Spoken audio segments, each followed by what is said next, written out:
Welcome to Networking RX, a podcast devoted to helping business professionals like you enhance your networking skills in order to become more proficient giving and receiving quality business referrals and improving the overall quality of your life and the lives of those around you. The Networking RX podcast is a production of AmSpirit Business Connections, an organization whose mission is to empower business success through networking. So back in January, I was in Florida. My son got married. Congratulations to Lucas and Sierra. Now, I've been to weddings before. I've been to lots of weddings. Well, I was at my own wedding. And I was largely uninvolved in my own wedding. I think my wife was kind of the same way. It's like if we could have just eloped, it would have been fine, but it was more for the family. Neither here nor there. We had a pretty simple wedding. And so I've been at weddings, extravagant weddings, and but usually it's kind of like you feel kind of like a Marine, right? You just come in, you hit the beach, do what you need to do, and you're gone. But with respect to Lucas and Sierra's wedding, it was the first time I really had an opportunity to be up close, and really kind of see the inner workings of what's going on with respect to a wedding. There were a lot of conversations between Sierra, my wife, Sierra, and my daughter, who was one of the maids of honor, and just talking to my son Lucas. There was just a lot going on, and we got down there. It was amazing, just the detail, the level of detail that they put into this wedding. Kudos. That's what they wanted, and hopefully they got what they wanted. The weather was perfect. Everything was perfect. The day after, it was horrible. And so it really did work out. But what I find interesting about this process, and yes, this will relate back to networking, relationships. What I find interesting about the process is just the degree to which people are kind of talking amongst themselves. What should I wear? Should I do this? And Sierra and Lucas had had a pre-party and then a post thing planned. They had lots of stuff. There was lots of details. And the question always comes up, well, what should I wear? What should I wear? And I was teasing my wife because my wife I lost track of the number of outfits she looked at and ultimately had and then ultimately just wore one. But there's a lot of consternation that goes into what should you wear. The night before the wedding itself, we had a rehearsal, and then we had a large party. Anybody who came into town was invited to this party, and there was a theme to it. It was a white theme. Everybody was supposed to wear white. I don't own a lot of white stuff. Racing out to get white stuff, and other people kind of the same thing. And you're kind of worried. It's like, okay, I wonder what people are going to think, right? I wonder what people are going to think about this or think about that. And everybody, well, I shouldn't say everybody. I'll speak for myself. There's a degree of being self-conscious, right? Is this, how am I doing, right? I bought white tennis shoes, because I love tennis shoes. Bought a white belt, had white pants, which I will never, ever wear again, probably. Maybe to paint, because then they can get dirty. They're supposed to get dirty. A white shirt, which I had. But at any rate, there was a lot that went into it. So let me come back to that. I stumbled across a study, and what they did was they got a bunch of volunteers, mostly college students, and they were told they were participating in a study about how people with facial disfigurements, like scars, are treated socially or in interviews. And so what they did was they had these people who were coming in, these volunteers. They had a makeup artist apply a realistic fake scar to each person's face. And then they were shown the scar in the mirror. So they believed it was real. I mean, it's a makeup artist. They know what they're doing. And I had a friend in college who took a class in this, and it was amazing what they did. He came home from a class once. It looked like he had gotten punched in the eyes. Like, oh, my God, what happened to you, John? Somebody hit me. It's like, oh, my God, who did this? And it was so believable. So these makeup artists are really good at their craft. And so what they did then, they showed them these people in the mirror, so the people believed, hey, they had a scar.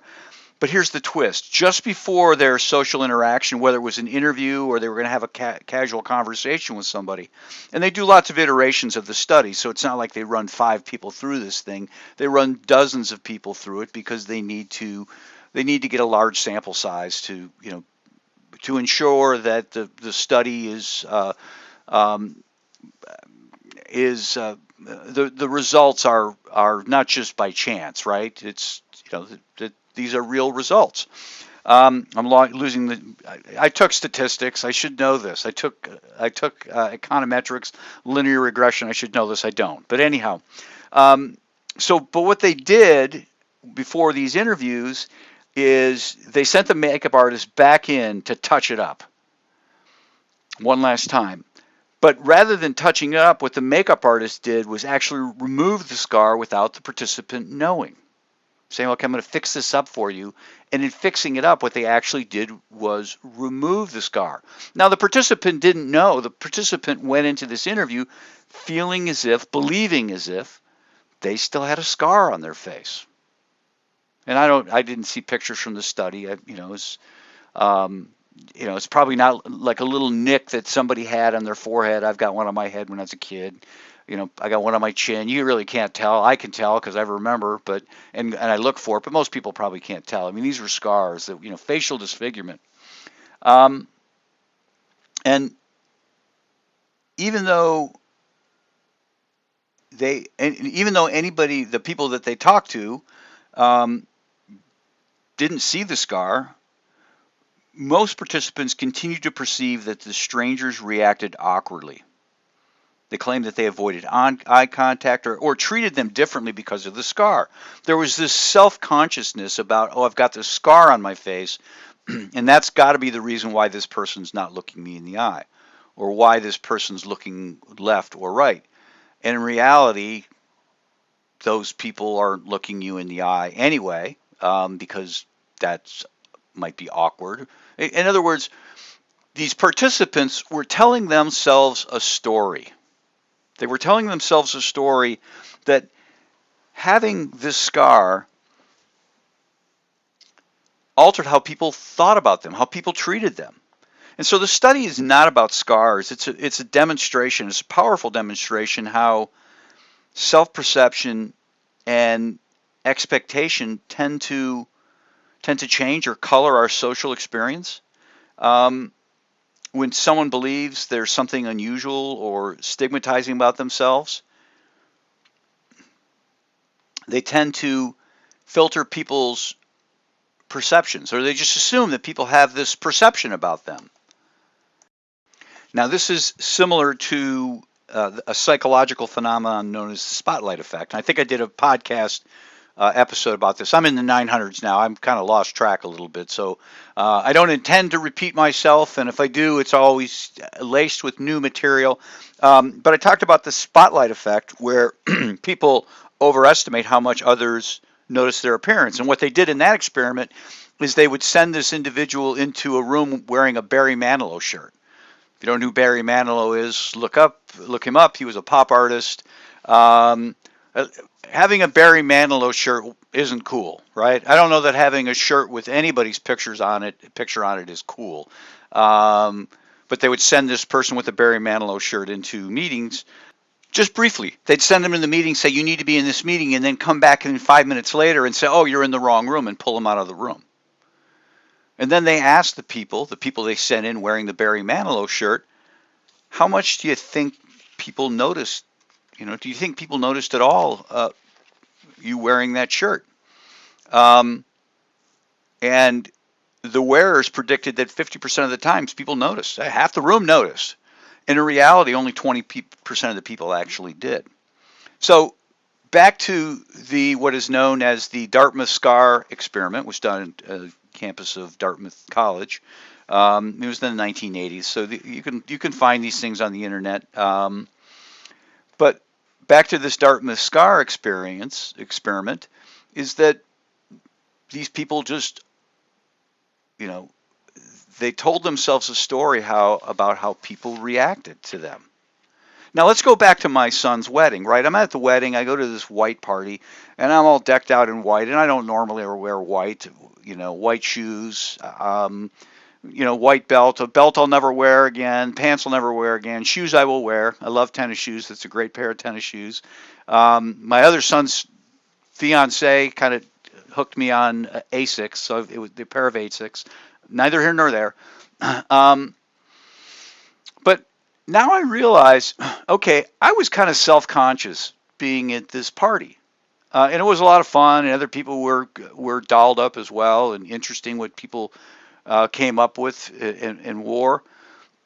But I was a little worked up, a little nervous about it. Here's the reality. I think everybody was worked up and nervous about it. I think that we're all a little self-conscious. And while I was worried about what people were thinking about me, they weren't noticing me at all because they were worried about what people were thinking about them. So the relationship lesson here, the networking lesson, if you will, is don't get so caught up in how you're appearing, how you're fitting in. Most people probably aren't noticing. They aren't noticing. They're not noticing the things you're saying. They're not noticing. I say a lot. They don't notice those things. And the reason I say that is because for a long time I was cleaning up all my episodes and going back and taking out all the ums. And I told people, yeah, it takes a lot of time to do that. And they're like, yeah, we don't even notice those. We don't notice them when you say them. There he goes again. We don't even notice. So I'm all caught up in these things and wasting a lot of mental energy for no reason. I just said another and so we shouldn't get terribly caught up in these things. We are who we are. And the people are going to like us for who we are, or they're not going to like us. And it's not because we have the wrong kind of shoes or a Barry Manilow shirt or say all the time. I don't know why they're not going to like you. It doesn't matter. Just be you. Just be you and get out there and interact, and don't waste a whole lot of mental energy worrying about your outfit. Don't wear a whole lot of mental energy worried about how you talk, how you look, how your hair, what you've done with your hair. I'm not saying, throw personal hygiene to the wind. Don't wear makeup or anything like that. But certainly brush your teeth. Please brush your teeth. But I'm not saying, you need to worry about those sorts of things. They have less of an impact. They have less of an impact than you believe. And if you look at the Barry Manilow study, only 20% of the people noticed that Barry Manilow shirt. 20% of the people, and it stuck out like a sore thumb. I've seen pictures of it. So don't get hung up on these things. Just be you. You'll be fine. It's all going to work out. It doesn't matter if you wear the same outfit as somebody else. People aren't going to notice. Most people aren't going to notice. 80% of the people aren't going to notice. So just go with it. Thanks for joining us on the Networking RX podcast. Please put what you've learned into action today and let us know if you have questions, comments, or ideas for future topics. You can email them to us at podcast@amspirit.com. That's AmSpirit.com. Finally, so you never miss an episode, be sure to subscribe to the Networking RX podcast through iTunes, Overcast, or however you receive your podcasts. Now get out and network with someone. The Networking RX podcast is the copyright production of AmSpirit Business Connections. All rights reserved.